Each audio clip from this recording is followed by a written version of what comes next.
there, welcome to the Train Shop Weekly, or typically it's bi-weekly. This is Volume 3, Episode 5. I'm Bill Henning, it's my brother Harry the third, and our cousin Walt. Hello everybody. So welcome to our little get-together. Not much going on this week. Unfortunately, we didn't have a whole lot new here to show you, but we'll cover some things today, just to cover them. Yeah, for here in the Northeast, one of our favorite magazines, Rail Pace, the March Rail Pace issues in Lehigh Valley on the front. Yeah, it's got some good Lehigh Valley pictures in Any of them look familiar, Bill? Yeah, I had a nice Lehigh Valley, which I got talked into selling, but unfortunately Lionel is coming out with another one in the new catalog, so I'm looking forward to that. Well, the gentleman that got yours is taking good care of it. I'll get to hopefully get to replace mine. Other than that, really don't have anything new to share. Oh, I got something new. Well Crafted Beer has a new beer. It's a local brewery here in Lansdale called Burrow Blonde with apricot. What are they, our new sponsor? No, I just like them. So I gave Walt one. You don't need a beer. No, I don't need a beer, but I had a good testing for my cancer and stuff on Friday. I passed everything good. Full scan or something? Yeah, they do a full PET scan from my knees up to the top of my head. So I am good and clear, and I'm 12 pounds off of my weight. I gained 3 since my last visit, which is good. I get up to 150, then I can getting better. Go to the next. Blonde with some apricot. With apricot, huh? Well, they usually have what they call their blonde Americana. It's almost like coffee flavored beer, but it sounds weird. And I don't drink coffee, but that's my go-to beer when I go there. We're lucky here in Lansdale. We got a couple breweries around. There's another good one. Got a distillery. Yeah, we got a distillery. I think another microbrews coming. Yeah, I think we got like 3 of them up my way. Yeah. Or Sellersville too. Yeah, they're all over the place. They're all over the place. Anyway, so that's what we got new. Burrow Blonde with apricot. That's new. What did we do this past weekend? Let's talk about this past week. I'm waiting for my minifigure to come. That should be coming in. Oh, that should be coming in. From Amherst. Mm-hmm. There you go. Pull beer up. Beer, whatever, adult beverage, soda, milk. So that should be coming. So I'm looking forward to sharing that. Allentown was this past weekend. Our train club was there. Had the layout set up. Kind of a very small one, but we made it work. Made it work. We had a good time. It was our last show with that particular layout. Most of all our modules are all of our modules are getting redone. Not quite last, but because we'll have it set up at the house. That's if they're back together.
Did you get anything at Allentown? I bought a couple of coal cars to add to the collection. I bought, 5 C&O cars and 2 Pensy cars. I like the Allentown Show. It's a good size. Actually, this was one of them I bought. You'll see this later on tonight in our... I got a cool truck. I haven't opened it. Stuff. First, I got to really look at it. That's pretty cool. This thing's awesome. Yeah, that's what 150th? The car guy, that one diecast guy wasn't there this year. This time. Oh, yeah. He's always there, that like in the back, on the back wall.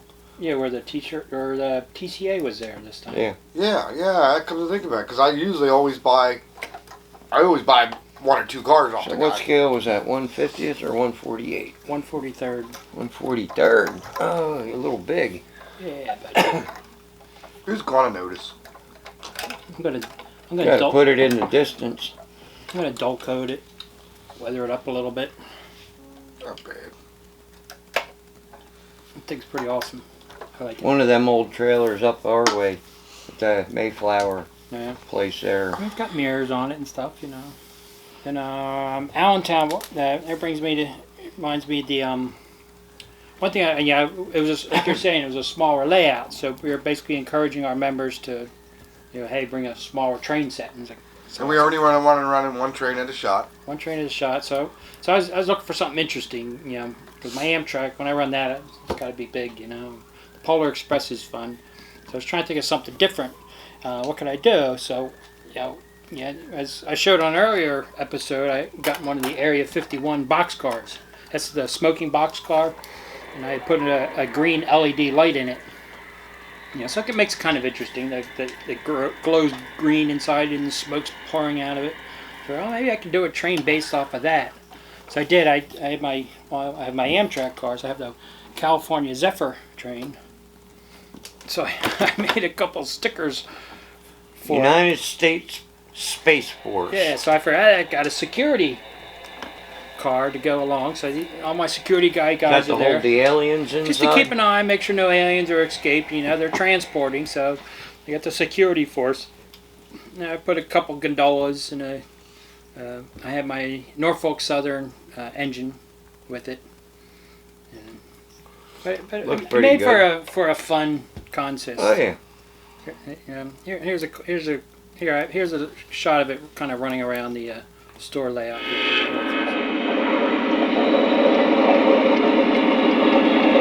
This is the dispatcher. All clear inbound. Over. Copy that, dispatcher. Clear into the station. Out.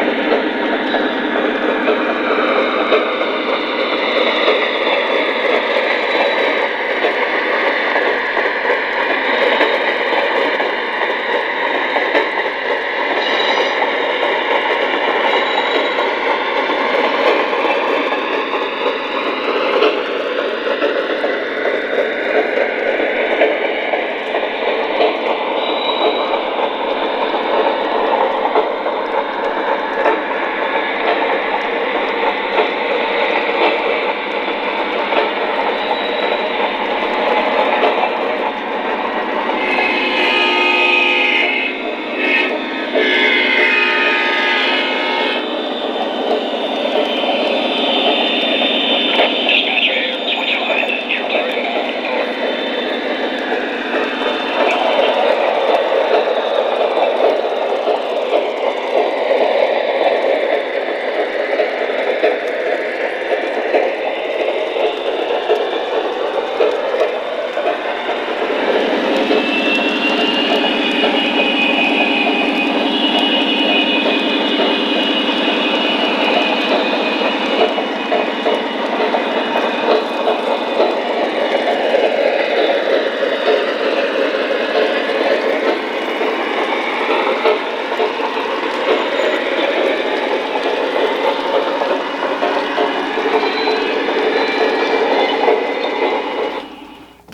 See, so it was fun. I mean, it's one of those things where a lot of people, you have a lot of stuff. I know you got a lot of stuff. Little thought you can make a fun little Oh yeah, train you set can make that, all kinds of little trains up. that people get a kick out So of. you were seeing. there all weekend. What'd you run, Walt?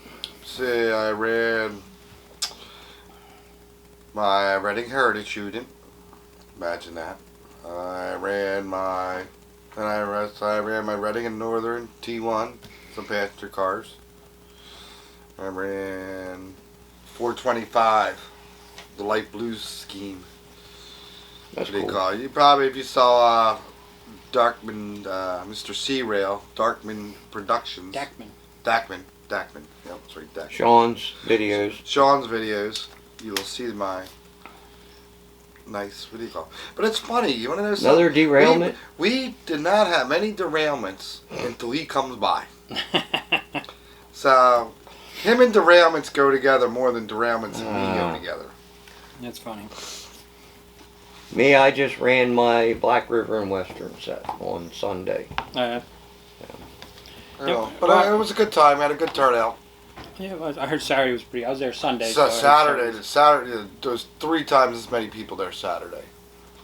Oh, the auto train. Yeah, that- one of the things I got while I was there was my book I've been looking for. So I picked up my auto train book. It's a I remember. really good book on the I history of the remember auto train. riding that auto That's train. what I bought. I didn't bring anything. I bought a bunch of HO parts for repairs. Anyway, so it reminded me that I'd love to do an auto train. Now, Lionel, they came out with a dome car last year. It's Yeah. actually has a camera in the dome car. So I got all I excited. actually rode in that car. I got all excited that they're going to make an auto train, but so far they haven't. MTH did some Autobox. auto train box cars. So actually, I just found one. I was hoping it would be here by tonight, but I rode in this actual Vista Domes. yeah. So now I'm pleading for Lionel to consider. Come on, making let's finish the train. consider at least making a legacy U36B. I mean, they've made the U36B in the past. It's kind of the traditional one, and they're good little diesel, but need a scale legacy engine. Okay, Ryan, you're watching. That's just Listen. one train. I don't think Amtrak should have took that concept and I think expanded. it's a great concept. It's a great concept, but expanded it. Yeah. Like, you could take your car from Virginia to Florida. And they started, if you read the history of it, they were trying to do one, I think, from St. Louis or Kansas City to Florida. Right, and that's That kind of failed. Yep. You know, that's and- one and- of the and- demises of the auto Yeah, train, and the original Amtrak- auto train. I mean, think about it, you could take your family across country on a train and bring your car with you and not have to drive. Say you're going to California or But the wherever. original concept, which made it successful, was basically the snowbirds. People who went to Florida during the winter months. They have a second house. Mhm. So all those people, that's where the concept took Okay. hold. That and going to Disney World. Yeah, I mean, Disney World's no big deal. You can fly down there, get a bus to Disney World. You don't need a car. But the biggest thing was the people who go to their vacation house during the winter months. That's where the whole thing Oh concept yeah, was. the older people who didn't really want to drive and They don't want to drive, exactly. And they're going to be down there for I a know couple a months. lot of them that pay people to drive their car down. But it was the for 'em. snowbird people. Snowbirds, as they call, are what made the auto train a success, made it work. And that's one of the reasons why it kind of fails everywhere else, because people come from the Northeast, go to Florida for the winter, and then come back, and that's where the big success part of it came from. But then they had that expansion hurt them. They had a couple, unfortunate couple wrecks, and it just basically bankrupted them. And fortunately, Amtrak came along and saw the benefit, at least of the Virginia to Orlando run, and they kind of took it over, and I don't it's see been successful. why they expanded north. You Yeah. know, So what do you got in for tonight, Walt? I don't got nothing. You got nothing. What else do I got? Yeah, we had a customer come in, and she was at Rite Aid, and she saw these sandwich cutters. And as it's a little train, a little steam engine, and a caboose. I thought those things were pretty cool. And that was really nice of her. So she bought a handful of them and brought them into the store for me. So I thought I'd share that. That was really cute. Not only would I share it, check this out. You even made some sandwiches. I made some sandwiches. Just test it out, Let me man. get you a plate. Sure, you got a plate? Yeah. Miss Debbie brought plates. So I brought a couple PB&Js. we're gonna test this sandwich cutter out. But I thought that was really nice of her. She just saw some. I mean, if I was there, where Engine I saw and him, caboose, yeah. I would have bought them too. So that was pretty nice. There you go. So the idea is you have a kid who doesn't like his crust, which my kids, they had to eat the crust whether they liked it or not. I was mean. But I know a lot of people cut the crusts off. I think, look, it covers most of the sandwich.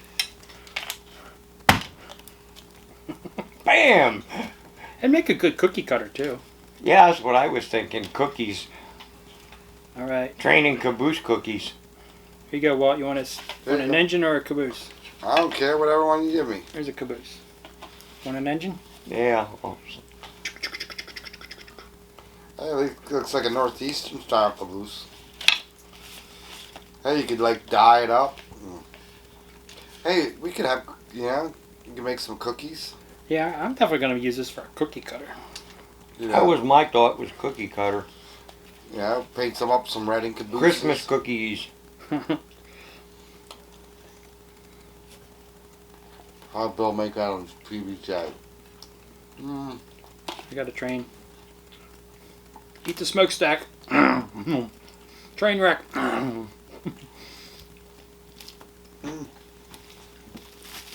Well, that wasn't bad.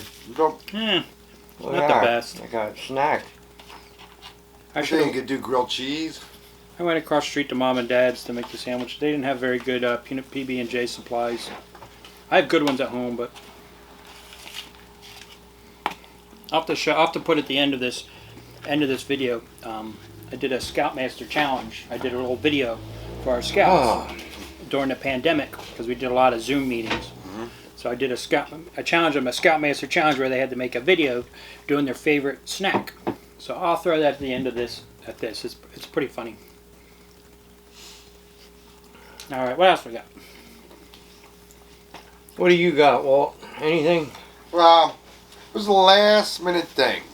It's something I've been floating around my house. And I said to the guys tonight,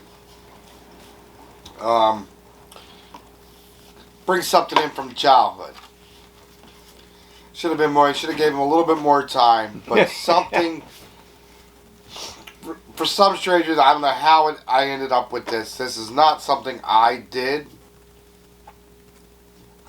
A lot of you guys see with O-Gauge tips and tricks. You see a lot of the stuff Harry does and builds and creates.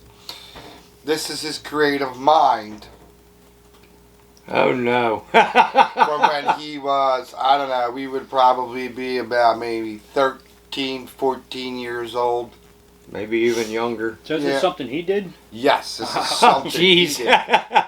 This is going to even bring you back from our days of I have to. building.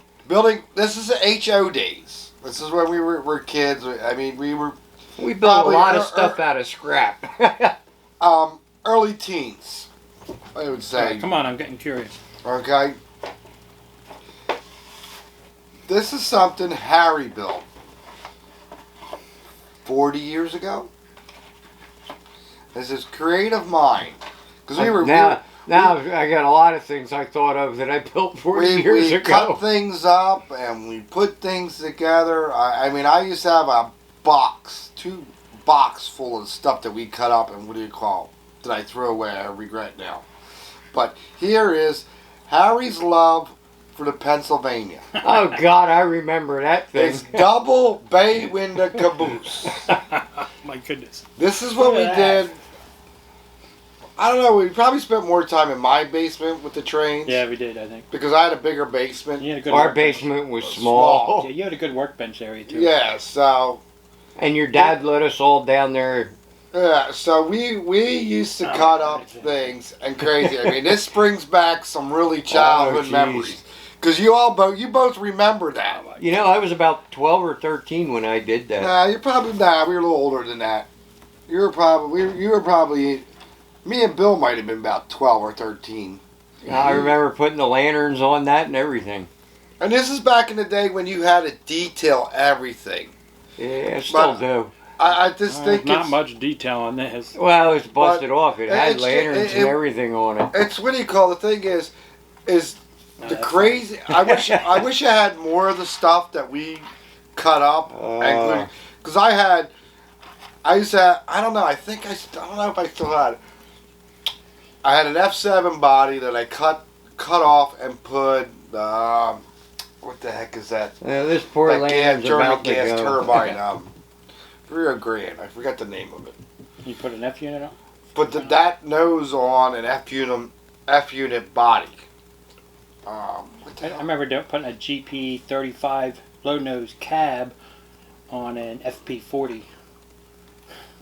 So it was because I wanted it to be a full thing, but But Have a regular nose on. yeah, so there's some crazy things we would just cut up and God, I'm gonna do this and glue this because back when we were kids, hey, we were being creative. everything a lot of newer people, the older people understand. If you wanted to super detail your engine, you had to put all them detail parts on it. You get into people when you go out and buy. Yeah, but look how many projects we did for customers. Oh yeah, but like anybody starting in HO and low budget, Atherin blue boxes, you really can't go wrong with. Their engines, Should knock it you know, off. you still get parts Yeah, for it's them down here on the floor somewhere. and everything, but just kind of show our creative ability that when we were young we were doing, We're at least trying stuff. you know. And I've been wanting to talk about this for a while, but That's pretty cool. you know, Harry's double bay window caboose. And you Well- need to make it. You need to make an O gauge one now. Something from my childhood is what got me into O gauge as a kid. It was my very first O gauge engine. Was it? Actually, I think you were only about a year old when I got that. I don't remember. That was before my memory worked. But yeah, that was my very first engine. The set, when I got the set at Christmas, it was the 249 steamer in the box, but Dad quick swapped it out for the electric because that's what Grandpa had. And Grandpa ran the standard gauge electrics, so I had to have a O gauge electric. And that was the first one. The oldest one I remember, my first memory as far as my first train is the, I guess it was around kindergarten. It was a Lionel Canadian National GP. Ones we got when we and lived up in caboose. Franconia. And the matching porthole caboose, yeah, in Franconia. And you had the Pennsylvania. Yep. With the porthole caboose. I couldn't. I haven't been able to find my original one. I know I have it somewhere. We were in Allentown at the fall show. That somebody had one with the original box, so I bought it. In fact, Dad was with me at the time. I said, I was asking him, "Is this a good price?" He said, yeah, it's pretty good. It's okay. So I bought the caboose and engine. Of course, now I'm not sure where I put it. So maybe next episode. Maybe next episode we should all bring in a couple early things, you know, because I know I had down Cedar running on a layout. When we all got into HO when we were younger. Oh yeah, we all got We all got the F7 HOs, 1 year for our F7. Yeah, I had Amtrak. You had Pennsylvania. And had you got Northern Pacific. Yeah. That's why a lot of people, if you see me wearing a Northern Pacific, that's where Northern Pacific came from. That's where my Amtrak love came from. Just stupid That was little. my very first train I ever got was my F7. Because I had the 3 passenger cars, and you had the 3 passenger cars to go through Yep. Pennsylvania. We all had the 3 passenger cars and the engine. Yeah, and anything about it was, as I grew older, and I started to research more about Northern Pacific, how wrong that engine was. There's where, if you guys understand, where my ribbon counting started to became. That became at a very young age, and then I kind of switched. Then I kind of went to Reading, and I was very. I used to paint them when I was a kid when the store was down there, and I actually sold a bunch of them. But We sold a lot of paint jobs we did. I mean, look at that. That was painted and decaled. Yep. Yeah, when I they're was red. They younger. originally are red. They're red. Whatever they are, they're red. Yeah, but if the you look, you Yeah, gotta if you look look hard, look but look that's underneath of it. decaled. I You can- you decaled can see- that. Yeah, can no, see it's the red. decaled. It looks pretty good. Look at the bottom. You can see the Yeah, red. you can see the red. I wonder what railroad it was. It was like a red caboose. Come on, all cabooses should be red. But yeah, that's where the ribbon counting came from back in the day. I mean, you used to sit there and study the books.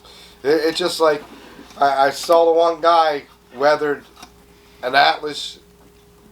Yeah, but we had fun. C630, and I read so much. I mean, it looked really sharp. I felt like, get rid of the goddamn sunshades. Reading engines never had sunshades. Yeah, you and your sunshades. That'd be. I put them on a couple of them just to piss them off. Speaking of kids and trains, though, yeah, I know. Yes. I talked about games, train themed games. So I thought it was interesting. You know, books. You know, through the years there's train themed books. I know. I had saw a few of these golden books. I'm surprised. They'll bring up some memories. Remember Tootle the Train? That's like the second oldest book. Yep. What'd you say? Yeah, I think he was looking at them. When was it originally? 43. This one was 40 something. I think that one is 1930. Yeah. I don't remember which one's that? Is that? The train to. Yeah, this was 45. That's 45. That's 1930. I don't remember this. No, that's not the 30. The blue. This was 51. Little engine that could. Is that 51? The little engine that could is 30. This is the red. Hold on. I'll show you That's what the 30. car is. The red That's fine. caboose. Yeah, it's just, What was that year? Was that one? And this one was. Everybody. That's the oldest. That's the oldest. Yeah, that's this was 53. That's That was 30. 1930. 1930. Yeah, copyright. It's funny. 21, 76, 61, 54, 45, 19. It's amazing how many copyrights are on that book. Yeah, I wonder how many copies of this book has been made.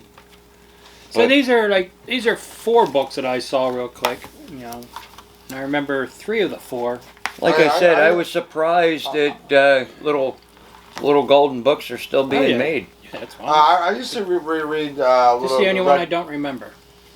Which one? The Timbuktu one. Yeah, that one I remember. I don't remember that one. I remember the Little Red Caboose because I used to read that to my daughter. I saw a couple people made models, like an HO1 and an O-scale model of the Little Red Caboose. I remember the dump truck and the tugboat too when I was a kid. So I don't know. I was just curious. But all you people who got grandkids, you know, want to read to them, read them about trains. Yeah, I was curious. You know, put in the comments here. What train book do you remember as a kid? What train themed children's book? I remember the Little Red Caboose and the little engine that could. We had one in here the other day. What, a kid's train book? Yeah, it was a kid's train book. It was. I don't know where it went. I have to read this one because I don't One remember I this remember one. from when I was a kid. Yeah, Train from Timbuktu. Yeah, check it out. So I have to read that one.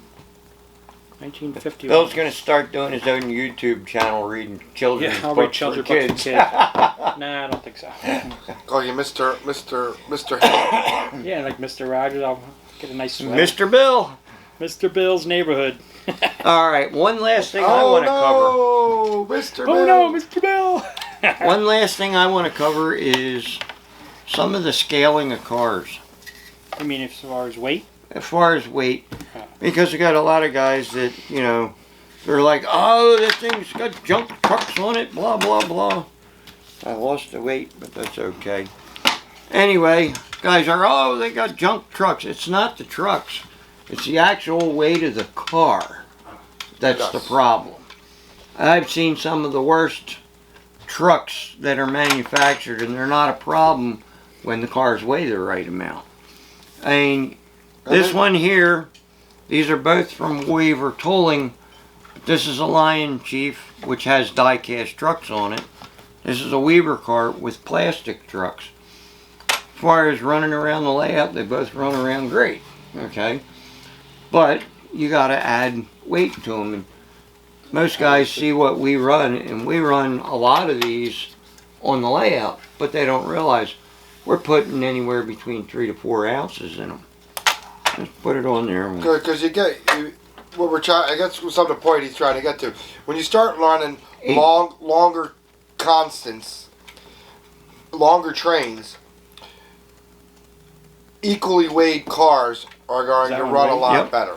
Now this one's, no, this one was 8 ounces. And that's a Lion Chief.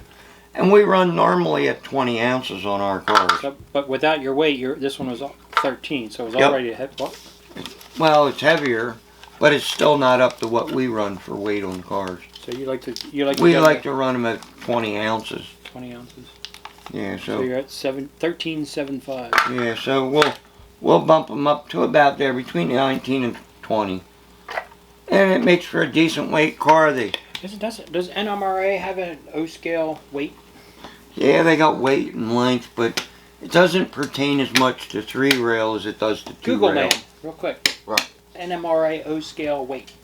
Like, free car. Well, like I said, it more pertains to. Just curious what the NMRA. They go by length of car, height of the car, and all that. I'm just curious of a ballpark figure for a typical car. That gives you a rough idea. We lost one weight I here. picked the one that was up. I picked up the one you dropped. Oh, did you? But At least hopper cars, if you have a load, it's easy to hide the weight. yeah, Box cars are obviously box easy. cars, you just toss them in the ends of the cars. Yeah, nobody ever sees them. And the box cars are usually heavier anyway. But these cars roll so much better and less problems. So this is. And I don't usually use a stick of weight. I usually I don't know have a for piece of. HO. So this is 4 ounces right here. Yeah. So for I $2.50, you can get a 4 ounce weight, and that'll get most of it. A lot of times I cut up pieces of steel that I have. I can put flat pieces of steel. What's nice is you can lay a piece of steel up in these, hide these here, and paint them the same color as the car. I know HO usually that is a piece of the Athearn car. Or I can put them inside the car here and lay them down so that I have even weight on either end of the car as well. For box, usually the same weight for box cars typically. Typically. Well, yes, they do. How heavy They is it? say Let's see how heavy. initial ounces is This has a 5 lot of ounces. 2-rail or 3-rail? Doesn't say. What's it say? I'm sorry, I didn't hear you. Say it again. This sucker's it says heavy. initial weight, O scale, O. Says initial weight in ounces is 5 plus 1 ounce per inch per body car length. Yeah, so like kind of like Harry's saying, it depends on the length of the car. To your weight. Mm-hmm. This sucker's But 33 ounces. in 3-rail, we kind of do it a little bit different than they do in 2-rail, because 2-rail they run them a lot lighter, and that was the problem with the Weaver cars. Was these things were designed for 2-rail. Okay, they were designed to run a lot of light cars, but they also didn't run them as long as we run some of our trains. We're running 40, 50 cars at a time. What's the record so far? 101. 101 cars. Yeah. And Actually, I think it's 100 and... John Will had the record with his big boy. I think it was just over 100 and some cars. Yeah, because the problem is when you don't have unweighted cars, you got to balance them. We had to put all the light stuff in the back and the heavy stuff in the front. And even too, if you get, and the worst part about it is that big thing, you're going around a curve and kind of how your layout is. You got that horseshoe. You get a little jerk, man. You're rolling. so that was with one engine, 100 and cars. Yeah. That was his big boy. Yeah, that was his I big boy on the layout. like 84 with my 3 MPH U-boats. Yeah, I got one or two of those were dummies. Polar Express would pull. Well, when we get everything finished up with the new section of the layout, we'll find out. See what my Polar Express can pull. It still has the record. But anyway, that sounds a little. You guys can pick these scales up. They're cheap. Harbor Freight. Harbor Freight, $19.95, I think is what I paid for it. They're cheap enough, and you could Google it and look it up. They were like 19 or 20 bucks. There's a bunch of different ways you can do weights. Shotgun BBs. How many of them do we got cut off pieces of steel in them? Fishing weights. Yep, fishing weights. Lead weights. You can buy the little sticky weights. You can buy them. So there's multiple different ways you can hide it in the car. And what weights you use. So, but I thought this would be something of interest because I had a lot of guys saying, oh, these cars got junk trucks, they don't run for crap, blah, blah, blah. Well, it isn't that. And you know what? I would go with more the coupler than the trucks. Well, for that reason, I got these cheap, okay? So I couldn't complain. I guess that would be an issue when you're having 80 cars or more. The couplers. Mm-hmm. Like, you know, how often do you have coupler failure? Not as often as you would expect, because we do a couple things on the layout. We're always constantly checking and tweaking the pins. We're checking coupler heights. We actually height gauge all the cars every 6 to 8 months. And that makes a difference. So, but I did find, yes, some of these smaller couplers, they got the plastic. You get way heavy on it. You snap the lead car, no problem. It's usually a lead car. I liked when I bought the Weavers without no trucks. I'd throw the Atlas trucks on them. You know, just to get rid of that. Oh yeah. Atlas sprung trucks. And then we also have where we had made solid couplers too for unit trains where they're not coming apart. They're not a non-operating couple. Yeah, we made a non-operating. Maybe someday you go to all KD. That'd be nice. Yeah, that's true. It makes a lot of sense as far as the weight goes in light cars. Yeah, because I remember doing that kind of when we were younger with the HOs.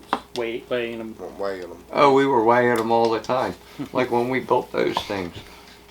Yeah, we tried to get a consistent weight on the cars. And we've just followed suit with that into the O-gauge stuff that we do today. And, you know, we just made it a practice. Weight and coupler height checks. You know, we've made that standard. So. All right. What shows we got coming up? What shows? Yeah. There's the Renters in Kutztown. They have their flash train meets. I haven't been to one for a while, but April 1st. I might have to come in late. April 1st is their next one. Ooh. Saturday. They're Saturday from 8 The biggest 8 to problem 12. is they're on Saturdays when we're here. Yeah, it makes it difficult. April 1st, the next one, and then followed by May 20th. They have one in July, one in September. So what do you? It's a good show. Greenberg show's coming up. Greenberg's Train and Toy Show in Edison on March 11th and 12th. The Great Train Show in Rock Island, Illinois, March 11th. We haven't 12th. gone to an Edison show in a long time. The Great Train Show in Salt Lake City, Utah, 11th and the 12th of March. The Great Train Show in Victorville, California, that's March 18th and 19th. Then you got the Great Train Show in Des Moines, Iowa, the 18th and the 19th. And then there's one, the Greenberg Toy Train Show in Wilmington, Massachusetts, the 25th and the 26th. 25th and 26th. We got York coming up as well. Yeah, that's not till April. We'll see how that goes. That'll come quick. I think we're going. I know. What if Lionel's coming back? Nah, I don't think. Hopefully in October, but they're definitely not going to be. Yeah, not going to be April. Nope. I don't know what Bachman's coming or what their status is either. I don't know. That show's got to make some changes, I think. I mean, going up to Amherst, you know. That was awesome. Yeah, they got to take some lessons from Amherst, I think, or something. Yeah. I don't know. Anyway, that's not our problem. Yeah, Amherst was. Now the next one we gotta go do is Timonium. Timonium, yeah. I haven't been there since I was. Yeah, I haven't been there in quite a few years. Yeah, we were like knee high. Other than that, setting up with Dad when we were for the selling most part, that's kits. Our show all about nothing. Yeah. All right, guys. Have a good night. Sorry we didn't have much more exciting things to talk about, but until next time. Lionel, Legacy, U36B. All right, guys. Have a good night.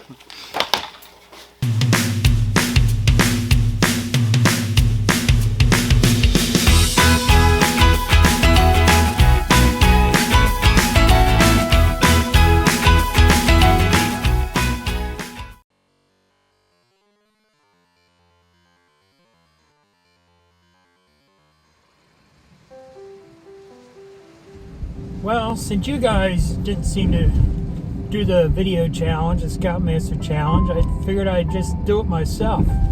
So I'm off to the grocery store to pick up my supplies and make one of my favorite midnight snacks. It's about as easy as it gets, but one of my favorites. So first of all, hit the grocery store and get what we need. Okay, here we are. The most important part of this snack is the roll.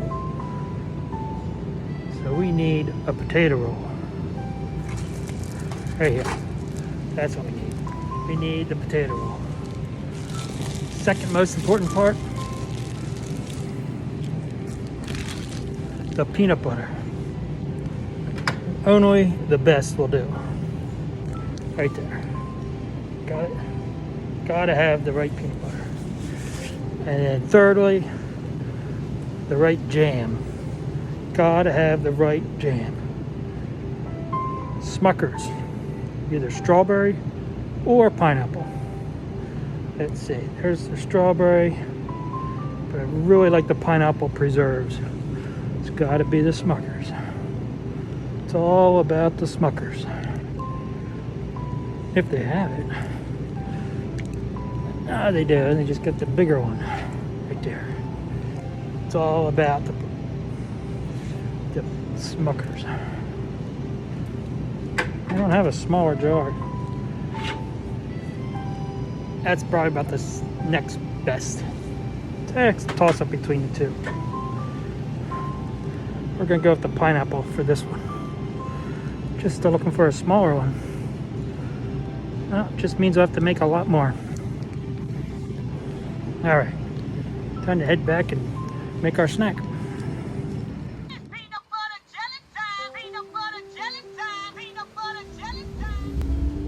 All right, we're headed back.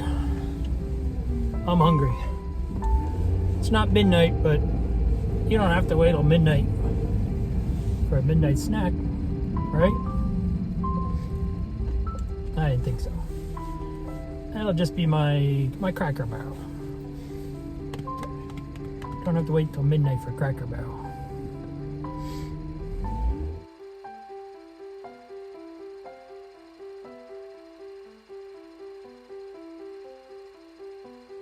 Okay, we're back. We got our ingredients. Time to make a snack. Once again, most important part, the proper rolls. Potato rolls. Come on, everybody loves potato rolls. Open that baby up carefully, right in half. Look at it, they already come pre-sliced. Don't even need to cut it. Next, the peanut butter. It's got to be the right peanut butter, as I said before. Nothing beats Reese's. Reese's creamy peanut butter. Can't beat that. Alright, you take your spreading utensil. Slather that on there. It's alright. You can be generous, it's alright. Never have too much. Oh yeah, look at that, look at that. Make sure you get to the edges good. Wipe off your knife with the other piece. Alright, we got our peanut butter. Next we need our jelly. I find it's best to have it cold, so we put it in the refrigerator already. Chilled it. Smuckers, gotta be a Smuckers. Once again, your spreading utensil, but once again, make sure it's cleaned off. You don't want peanut butter chunks in your preserves, your jelly. Slather that on. Once again, you can be a little bit generous. Oh yeah. Kind of wipe your knife off with the edge so it's not all sloppy when you put it in the sink. When you're done, put your jelly away, put your peanut butter away, put your bread away. Get a napkin or a paper towel. Just let that on there. Yeah. You know you want a piece of that. Now you can take your snack, get all comfortable, maybe watch a good movie. And a chocolate milk goes good with it too. Yeah. Oh yeah. That hits the spot.